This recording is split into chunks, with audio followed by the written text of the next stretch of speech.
Hello guys, ज्यामिति day 7 यानी part 7वीं class 0 से क्लास 10 तक का गणित मैं बता रहा हूं, जहां पर आज क्लास 10 में त्रिभुज की जानकारी देने जा रहा हूं, जो क्लास 10 में केवल आपको जानना है। इसके पहले भी मैं त्रिभुज के बारे में मैंने बता रहा हूँ बेसिक, जो क्लास 9 से पहले का था, लेकिन आज जो बताने जा रहा हूँ वह क्लास 10 का है। तो प्रथम प्रमेय जो आपको जानना है त्रिभुज के बारे में, उसे कहते हैं थेल्स प्रमेय या आधारभूत आनुपातिकता प्रमेय। यह प्रमेय क्या कहता है? किसी त्रिभुज के एक भुजा के समांतर खींची गई रेखाखंड अन्य दो भुजाओं को समान अनुपात में विभाजित करती है।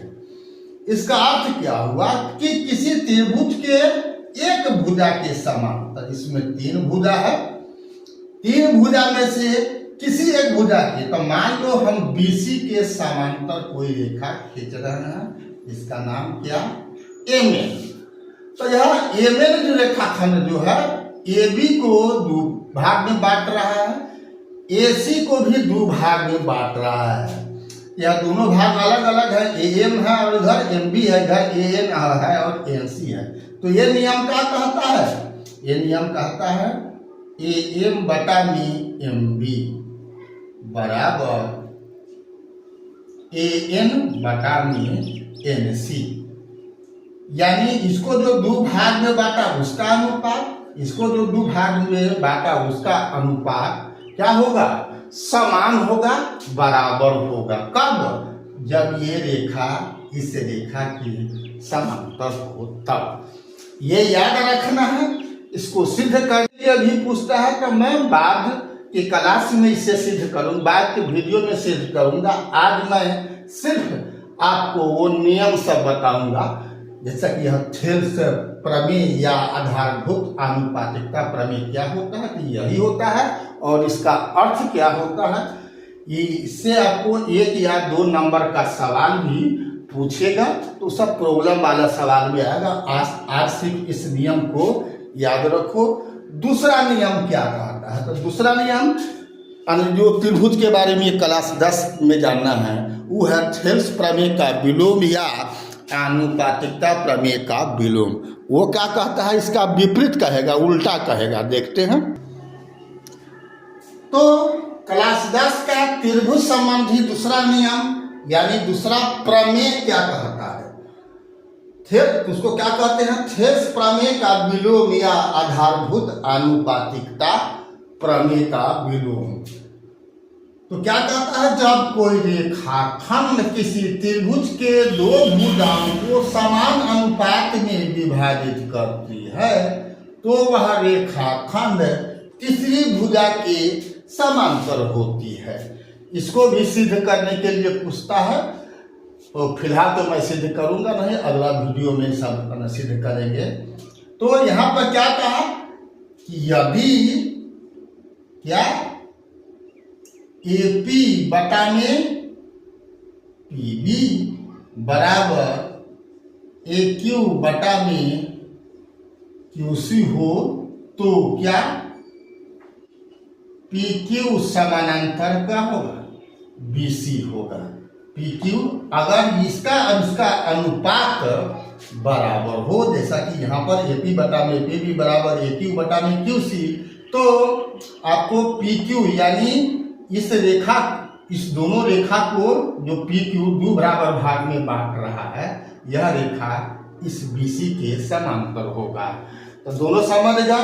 पहला का था कि ये अगर समांतर हो तो इसको समान अनुपात में विभाजित करेगा, और इसका उल्टा वाला है कि यदि ये रेखा इसको समान अनुपात में विभाजित करता है, तो यह रेखा तीसरी भुजा के समांतर होती है। ठीक है, ये दोनों प्रमेय आपको याद रखना है। तीसरी बात आपको जो क्लास 10 में त्रिभुज के बारे में जानना है वो देखते हैं। तो त्रिभुज संबंधी तीसरी बात आपको, ये परिमेय तो नहीं है, लेकिन एक प्रमुख तथ्य है और परीक्षा में इधर पूछ दे रहा है, इस चलते ध्यान रखना है। क्या?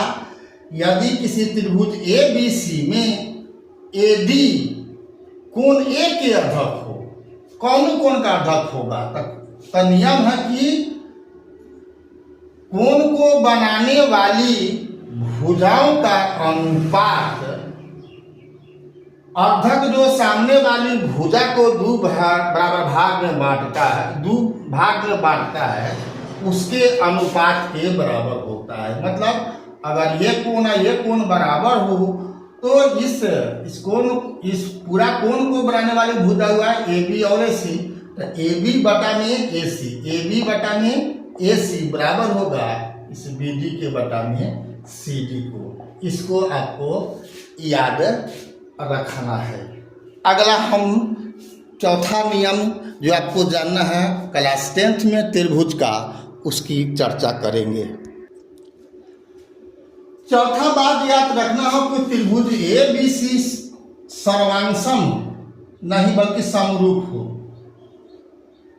यदि त्रिभुज ABC समरूप त्रिभुज PQR हो तो याद रखना समरूप का मतलब यहाँ पर अब AB बटा में AB है तो यहाँ पर क्या होगा? PQ होगा। AC लोगे तो यहाँ भी PR होगा बटा में। फिर आप यहाँ पर BC लिए हो BC, तो यहाँ पर क्या होगा? QR होगा। जैसे समरूप दिया हुआ है क्रमबद्ध, उसी ढंग से उसका समरूपता होता है और बराबर होता है। यहाँ पर जब दो त्रिभुज समरूप हो तो संगत भुजाओं का अनुपात क्या होता है? बराबर होता है और संगत कोण भी बराबर होता है। ठीक है, और ये दोनों में बात हो फिर भी त्रिभुज दो क्या होगा? समरूप होता है। और भी समरूप त्रिभुज का कुछ नियम है, उसको देख लेते हैं। पांचवा जो त्रिभुज संबंधी बात आपको जानना है, दो समरूप त्रिभुजों के क्षेत्रफलों का अनुपात उनकी संगत भुजाओं या माध्यिकाओं या कोण अर्धकों या लंब अर्धकों के वर्गों के अनुपात के बराबर होता है। मतलब एरिया, अगर दो त्रिभुज समरूप है, त्रिभुज ABC और त्रिभुज PQR अगर समरूप है तो एरिया त्रिभुज ABC बटा में एरिया त्रिभुज PQR बराबर AB स्क्वायर बटा में PQ स्क्वायर बराबर AC स्क्वायर बटा में PR स्क्वायर बराबर BC स्क्वायर बटा में QR स्क्वायर। किसी एक भुजा का या सबका आपस में यह आपको अनुपात बराबर होगा। अगला नियम देखते हैं क्या आपको त्रिभुज के बारे में जानना है। तो छठा बात जानना है, दो समरूप त्रिभुजों के परिमितियों का अनुपात। कथी का अनुपात? परिमितियों का अनुपात उनकी संगत भुजाओं या माध्यिकाओं या कोण अर्धकों या लंब अर्धकों के अनुपात के बराबर होता है। यानी परिमिति का अनुपात बराबर क्या हो जाएगा? सीधे AB बटा में मान के चलिए PQ हो जाएगा। परिमिति का अनुपात, क्षेत्रफल होगा वर्ग के अनुपात के और परिमिति होगा सीधे भुजा के अनुपात के। यहाँ पर वर्ग की बात नहीं होगी। अगला बात आपको क्या जानना है त्रिभुज के बारे में, उसको देखते हैं। तो सातवां नियम कहता है, किसी समकोण त्रिभुज के समकोण से कर्ण पर लंब खींची जाए तो इस प्रकार बने दोनों त्रिभुज परस्पर और मूल त्रिभुज के समरूप होते हैं। ये समकोण त्रिभुज है जिसका कोण भी समकोण है, इससे इस पर हम लंब खींच रहे हैं तो दो त्रिभुज बन गया इसमें बड़का त्रिभुज में। तब इस नियम का कहना है कि ये दोनों त्रिभुज आपस में भी समरूप होते हैं, प्लस ये त्रिभुज पूरा बड़का त्रिभुज ABC के समरूप होता है। उसी ढंग से ये त्रिभुज भी बड़का त्रिभुज ABC के समरूप होता है। यानी इसमें तीन ढंग की बात कही है। इसी में एक चौथा बात भी होता है जिसको हम नियम 8 में हम देखते हैं। तो आठवां नियम कहता है किसी समकोण त्रिभुज के समकोण से कर्ण पर लंब खींची जाए तो लंब रेखाखंड का वर्ग कर्ण के दोनों भागों के गुणनफल के बराबर होता है। यानी यहाँ पर मान लो अब ए बी सी समकोण त्रिभुज है, बी ए समकोण है, तो इससे इस पर कर्ण, इस पर लंब डाला गया कौन, बी डी, ये हो गया लंब।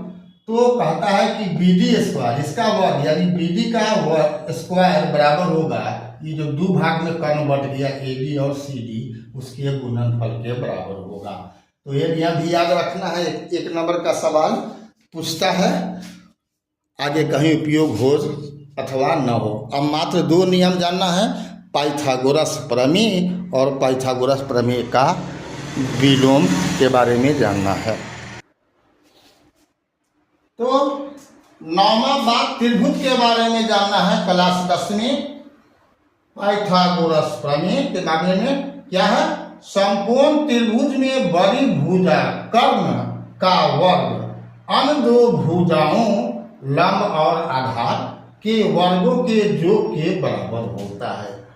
ये समकोण त्रिभुज है, मान लो कोण बी समकोण है, तो समकोण के सामने का भुजा क्या होता है, ये कहलाता है कर्ण। और ये जो शेष बच गया ए बी और बी सी, इस भुजा से छोटी भुजा होगी, इसमें से कोई एक लंब तो कोई एक आधार होगा। इस कोण के लिए ये आधार होता है, ये लंब, इस न्यून कोण के लिए ये आधार होता है और ये लंब होता है। तो यहाँ पर क्या हुआ, ए सी स्क्वायर बराबर A B square plus B C square. Pythagoras प्रमेय यही कहता है। 10 और लास्ट जो त्रिभुज के बारे, क्लास 10 में त्रिभुज से क्लास 10 को ही बातें आपको जानी है जो मैं बता दिया। इसके पहले का जो बात है क्लास 9 तक का, जो मैं पहले के वीडियो में बता चुका हूँ। तो 10वां बात क्या है, 10वां बात यही है, पाइथागोरस प्रमेय का विलोम। देखते हैं क्या है वो। तो 10वां और अंतिम बात त्रिभुज संबंधी जो क्लास 10 में जानना है वो यही है कि पाइथागोरस प्रमेय का विलोम, जब किसी त्रिभुज में एक भुजा का वर्ग अन्य दो भुजाओं के वर्गों के योग के बराबर हो तो पहली भुजा के सामने का कोण समकोण होता है, अर्थात त्रिभुज एक समकोण त्रिभुज होता है। यहाँ पर इस त्रिभुज में, त्रिभुज एबीसी में, यदि ए सी स्क्वायर बराबर A B square plus B C square हो तो ए सी के सामने का कोण बी, याद रखना ए सी बोल रहे हैं तो कौन कौन समकोण होगा, जिसमें ए और सी नहीं हो, यानी बी, कोण बी क्या होगा, समकोण होगा। मतलब ये त्रिभुज समकोण त्रिभुज होगा। यही 10 बातें हैं और इसमें से अधिकांश को सिद्ध करना भी आपको आना चाहिए, नियम भी याद रखना है, ताकि हर प्रॉब्लम को सिद्ध करने में आपको सहयोग मिल सके।